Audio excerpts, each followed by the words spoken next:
Good morning, everybody. It's Claire Jones here from Your One Life Healthy Weight Solutions, and I'm here with you live at 9 o'clock, Monday morning, the 13th of March 2023. I don't know where this year is going, it's crazy. Doesn't seem to be getting any warmer just yet, but there we go. If you are watching live or on catch up, do make sure you say hello in the comments. It's always nice to know that I'm not talking to myself, but also what it does is it helps to let Facebook know that you want to see this kind of stuff, and it will show it to you. It will also help others to know that I've gone live, so it would be lovely if you could say hello in the comments. If I can't respond, it'll be because it hasn't popped up in front of me, so I won't know that you've said anything, but I promise I will go back and go through the comments afterwards, especially if you've got any questions about what I'm going to be talking about. Then do please feel free to share them, and I will promise I will come back to you on them.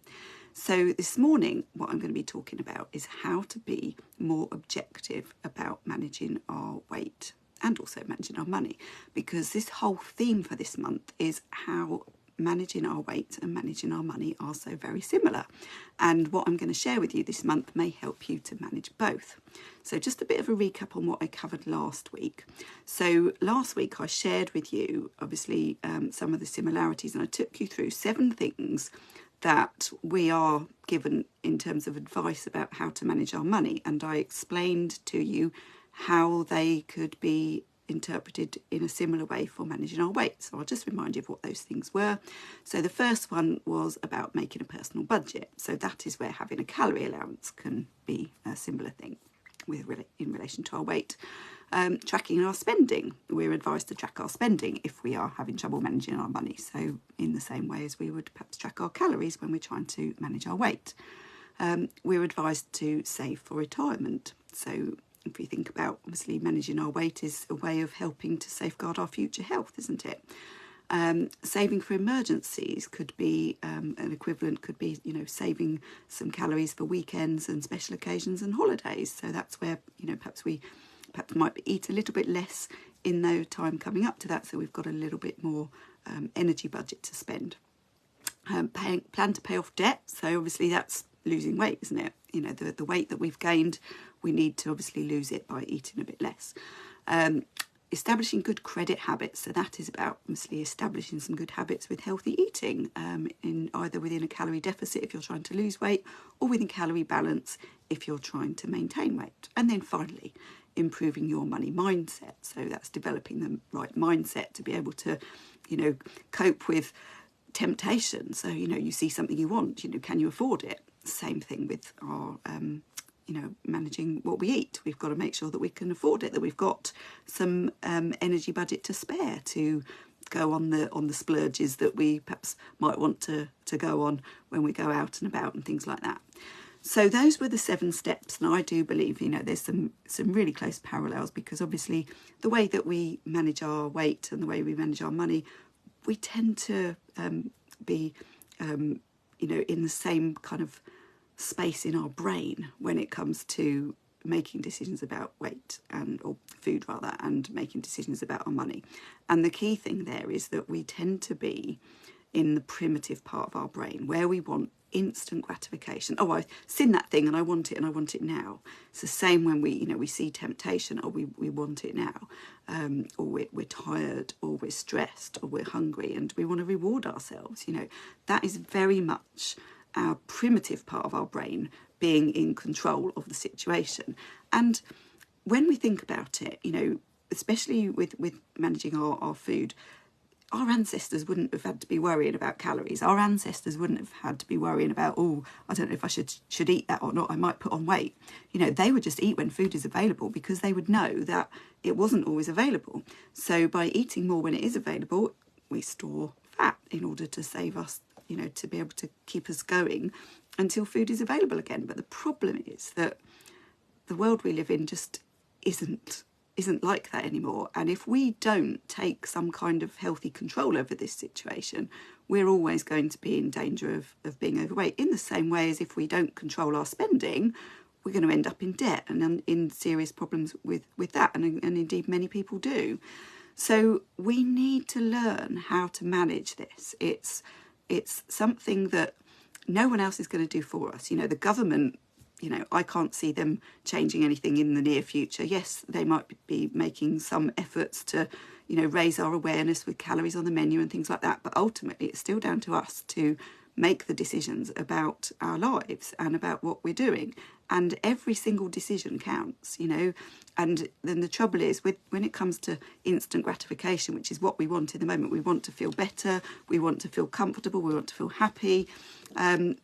Unfortunately, in doing so, we're often causing ourselves more problems in the long run. And what we need to be able to do is to bring these two things in alignment, so that what we want to do in the moment is in alignment with what we want in the long term. None of us want to go into debt. None of us want to put on weight. None of us want to be overweight. If we're you know, obviously some people may need to put on weight. That's, you know, I'm not talking about that. But anyone who is not wanting to become overweight, most of us don't want to be overweight. We end up being overweight as a result of the cumulative effect of the decisions we take over time. So unless we change those decisions, nothing is really going to change. So what do we do? What do we do about that? Well, the key thing is that we need to be more objective. We need to be able to take a step back from the situation, and rather than act emotionally, which is what we tend to do, because we want to feel that emotional need, whatever that might be, we need to be able to step back and be objective and think, actually, what is the true benefit of taking this course of action? Is it really going to get me to where I want to be? So first of all, I think the key thing is we have to forgive ourselves for being human, yeah? Because wanting to eat too much, wanting to spend too much money is natural human behaviour. So there is nothing wrong with you if you find that yourself doing that a lot. It's what we're designed to do. It's natural. What's not natural is trying to lose weight voluntarily. But if we want to be healthy in the current world that we live in, we have to learn how to do that. And of course, as soon as we try to, you know, eat a lot less and move a lot more, we tend to just put ourselves straight into conflict with our bodies. And we need to work with our bodies and our minds and not against them. So by taking a step back and actually evaluating each decision that we're making, I think, actually, is this really going to help me? Is this going to make me feel better? Yes, it might make you feel better in the moment, but actually, is it going to be good for your health? No, not really. So it's about being able to evaluate that. So yes, forgive yourself for being human, and think, you know, this need that I'm feeling I need to meet is natural, but it's not going to get me to where I want to be if I'm trying to lose weight. So what do I need to do instead? So the other thing I would suggest is, as well as forgiving yourself for being human and, you know, reacting in that primitive way, which we all will do, that's always the initial reaction, we've got to learn to override that, which takes time, which takes practice. But believe me, when you keep practicing it, it really, really works, and it gives you so much power. Because when we remember that, yes, we're human, what is it that sets us apart as a human race from the rest of the animal kingdom? It's our highly intelligent prefrontal cortex that is the part of our brain that enables us to make rational decisions. And when we switch that part of our brain on, my goodness, do we have some power to do what we need to do. Because as soon as we remember that we have this part of our brain and we actually start using it, then we are able to make rational decisions over what we eat and what we spend our money on. So we need to recognise when we're acting with that primitive part of our brain, take a step back, evaluate the situation, and then make a conscious, rational decision. So if you think about it in this way, have you ever said, and I'm sure most of us have, you said, oh, I just can't control myself around food. I can't, once I eat that, open that packet of biscuits, that's it, I can't stop till I finish the lot. Once I pop that Pringle pot, I can't stop till I finish the lot. What do we do when we say can't? I can't do something. How much power do we have when we say I can't? We have zero power. What about if you were to switch I can't to I won't? So I won't stop eating once I've opened that packet of biscuits. I won't stop eating the Pringles once I've popped the lid. What does that introduce? It introduces the fact that we have a choice. Because ultimately that's what's happening. It's what we want to do in the moment is what wins, okay? So we need to change what we want to do in the moment. So by saying I won't, it introduces choice, and in doing so it introduces power. So I am choosing not to stop eating that packet of biscuits. So if we realise that we're choosing not to, then actually what's the alternative? We choose that we can stop eating that packet of biscuits. We can stop eating the Pringles. We have power and we have choice. We have healthy control over whatever action we take. Nobody makes us do anything. So when we're using the prefrontal cortex, when we're using that logical, rational part of our brain, nobody can make us do anything we don't want to do, even ourselves. Yeah. So remember, you are human. Forgive yourself for being human, and then remember that you are a highly intelligent, rational human being. When you use that part of your brain, it makes all of the difference. It takes time and practice, because we have to start recognising when it's happening so that we can actually take stock and make a different decision. So I'll give you an example, a really good way to think about this. So just imagine, you really want to eat something, but the doctor has said you can't eat tomorrow morning because tomorrow morning you've got to have an operation and you've got to be nil by mouth from 7 o'clock in the morning. And yeah, you really want to eat, but you don't, because the consequence of doing so means you can't have that operation for whatever reason you need to have that operation, which means that you make that decision to not eat because you've told you can't, or you shouldn't, because it's going to be bad for your immediate health. Because terrible things can happen if we eat before an operation. We're under general anaesthetic, so we don't go there. That is a really good example that shows actually you can control yourself. You can stop eating even when you really want to. You can do it.